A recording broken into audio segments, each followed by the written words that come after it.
Good evening. My wife wanted a better motion activated light for the driveway. The driveway is kind of dark. Not a lot of lighting around it. We have one motion activated, but it doesn't cover the whole driveway very well. So she went and got this one. It was $50 with $10 off, so it was $40. 240 degrees detection, that would be the detector here. 2150 lumens. Not that bad. Item 64910. Bunker Hill used to be a bigger line for them, but it's gotten a lot smaller lately. Let's take a look at it. So it's a fairly big light.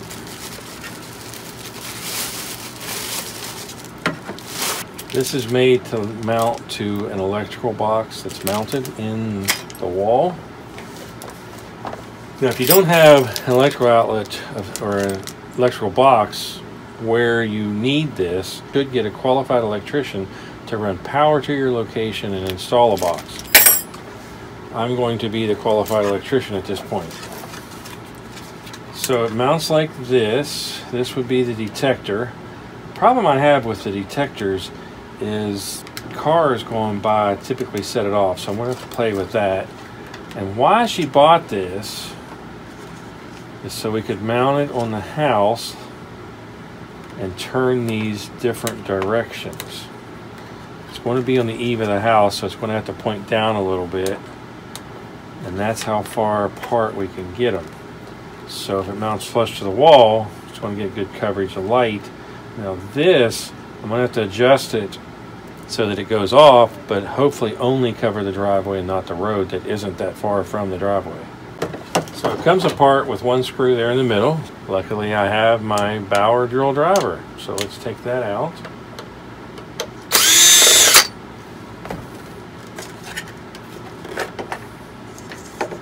So it's got this barrier strip. So what you do is you mount this where it needs to go. You run power through these holes and put into the barrier strip. And then this just plugs into that. It's actually a genius way of doing it. The barrier strip is actually a convenient way to wire this. So the wires will come straight from the supply and mount into this. I really like that. Nice design. And then it'll plug in there. You tighten up the screw. So other than getting the power to the location you want this is very easy to mount. I really like the design. Now that we went over the design of this and how it works, let's go install it. Now they caution you to not mount this upside down with that pointing up. I don't know why you would, but they tell you not to. Ideally, it's going to be mounted like this. These are adjustable to some extent, not a whole lot. So they go straight forward to about 45, and they only go up and down about 45 degrees. Not sure I like that, but that remains to be seen. I don't think there's enough range of movement. So it's going to be mounted on the end of the house like this. Theoretically, this would mount, there's a front, this would mount into an outlet box, and then this would mount to it, like so, with a center bolt. Okay, to mount this on the end of the house, if you don't have the box, you're going to have to drill a hole for the wire and a hole to take that screw deeper. So we'll go do that also. So to get from this mounted on the side and these terminals to the inside where I'll have Romax, I got these jumper wires. Now they show the jumper wires in the direction, but they don't give you any idea about how to get these. I went and found an old extension cord and cut 3 pieces of wire out of it. And I know the electricians out there are just going to go apeshit when they see this. This wire will handle this light. So I have my very old Klein Tools wire stripper. And one end of this I'm going to leave as long as I cut it, and the other I'm going to cut about a 1/2 inch long. maybe a little less. And I want to insert the wire in the end. I had to go to my electronics parts to get a screwdriver that would fit this. That will, of course, go back through. Now, using 3 wires the same color, you're going to have to label the ends. Now, depending on your locality, you might have to get a permit for this. You might have to get an inspection for this. There is an authority that has governance over your area. Whether you go by it or not is another story. I'm not labeling these to identify them long term. I'm labeling these for installation. This will go back through a hole. There'll be a hole drilled for relief for this long screw. And that's all I need. Okay, I normally don't do walking videos, but I want to show the light in its position and when it kicks on when I get close. So I'm about 15 feet away and it came on, and I walked all the perimeter, all 3 sides, and it seems to be consistent. So you can see one of our cameras from our old security system are underneath that. That should get plenty of light at night.